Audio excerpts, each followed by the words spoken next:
Aktor Jeff Smith dinyatakan bersalah dan dijatuhi vonis 5 bulan penjara terkait kasus penyalahgunaan narkotika. Jeff Smith melakukan tindak pidana penyalahgunaan narkotika jenis ganja untuk diri sendiri. Vonis Jeff Smith dibacakan Majelis Hakim Pengadilan Negeri Jakarta Barat, Rabu tanggal 8 September tahun 2021 sore. Atas vonis hakim itu, Jeff Smith dan kuasa hukumnya tidak menyatakan banding. "Kami pikir-pikir yang mulia," kata Jeff Smith di Pengadilan Negeri Jakarta Barat, Slipi, Jakarta Barat.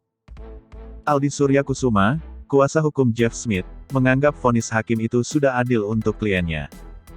Walau berharap vonis rehabilitasi, kekasih pemain film Aisyah Akila itu menerima putusan hakim. Putusan itu sudah yang terbaik. Tinggal nanti keluarga, apakah melakukan rehabilitasi mandiri atau tidak, kata Aldi Surya Kusuma.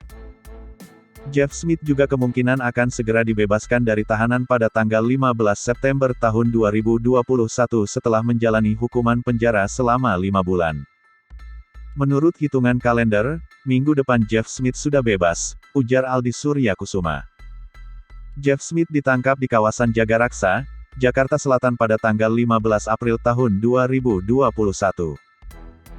Polisi mengamankan narkoba jenis ganja yang disimpan Jeff Smith dalam mobil seberat 0,52 gram dan tembakau seberat 44 gram.